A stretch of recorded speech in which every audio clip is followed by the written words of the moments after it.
Hello mga katropa, good day. Ayan, sa araw na ito mga katropa ay nagdesisyon talaga akong paputulan na yung hair ni kuya. Goodbye long hair. Ayan, mamimiss ko yung long hair niya. Pero kasi medyo sagabal na talaga, hindi medyo, kumbaga sagabal na talaga sa mga galawan niya.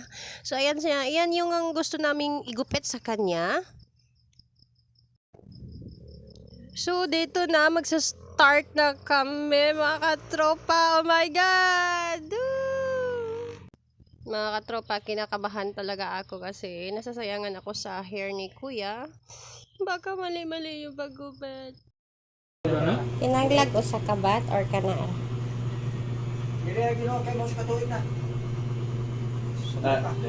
Sukad ni atong kuan, pandemic. 2019.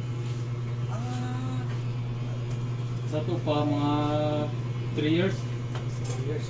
Oh, 4 years. 4 years ba? Goodbye long hair na dyan, kuya. Mamiss na dyan ako na imong buhok, kuya. Ano?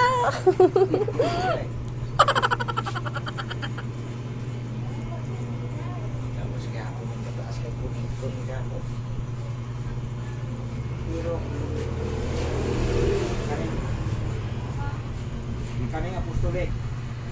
Wala gaya nila ng aborting. Basta ba eh? O basta ba eh? Naabot sa gudi ni. Ang laki. Oo.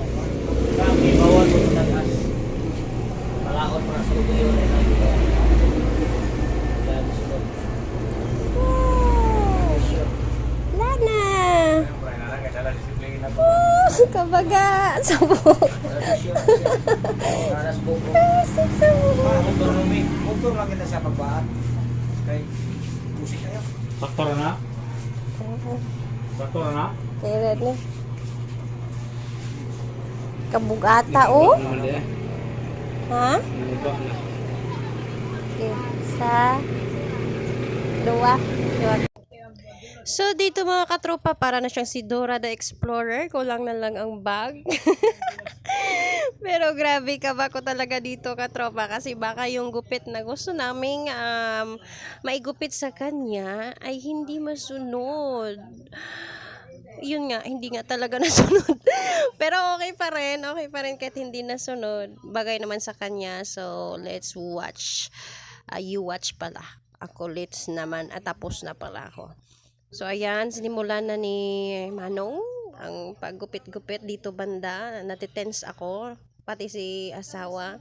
Kasi, yun nga, ganito kakapal yung buhok niya mga katropa. So, by the way, itong buhok niya, ay, naku, sobrang kapal. And then, eto na, yun yung sa gilid ng tenga niya mga katropa. Yun yung sabi kong mali. Ayan, tignan nyo kasi, Pakaon ni mama. sobrang manipis. Hindi kasi ganun yung sa picture. Ayan sobrang manipis. Tapos yung sa likod niya, makapal. Di mo. Pero okay lang. Fights din naman. Bagay din naman sa kanya. Ayan, dyan, naninibago siya kasi yung daw niya, kasing, matangkad pa siya sa papa niya. Ayan, naninibago siya kasi syempre ang buhok niya mga katropa ay makapal, mahaba, mabigat. So ngayon naninibago siya kasi sobrang gaan daw ng ulo niya. Ayan. Kahit ako, lagi na lang ako tumitingin sa kanya kasi naninibago ako sa kanyang mukha. Sanay ako sa buhok niyang mahaba. Na si kuya. Kaya, kung wala ang Ginoo mga igala, wala ang Ginoo.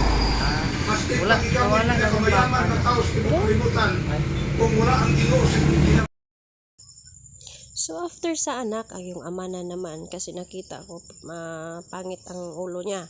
Kaya pagupit na lang siya. So ito yung buhok na pinutol kay kuya. Ayan. Ganyan kahaba. Naka-wavy yan kasi inano ko sa kamay. Pero talagang straight na straight yan pag hinayaan lang siya na naka-dunglay. dunglay ba tawag no? Ganyan, sinistraight na niya. Mas straight talaga yan yung buhok niya, guys. Kaya sobrang sayang. Kaso nga lang, naawa na ako kay kuya. Kasi na ano na siya naalibadbara na siya sa kanyang buhok. Nalibadbara na siya. Kahit nga ako, nalilate na lang siya sa school kasi, ayan, nag-aanuhan pa kami sa buhok. O yan, sabi ko ilagay dyan sa ulo ng papa niya kasi konti yung buhok ng papa niya. Kaya maglagay din ng buhok doon. Ay, tawad kay kasilsman, kay gaana man to sa... Ay, tawad na si Moha! Man ba? Yan, Alex, di ba? Maukin kayo. Ang buhok ni mo ganun ka salesman. Mau kayo. Salesman na po. Dora nga. Anak, kuya. Back. Mura ka katong mananabas pa ba? Lainag kayo, nawong ni mo pa og taas buhok. Kill you?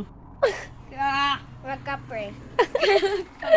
Masunog na rin buhok ka, di na ni mahalin.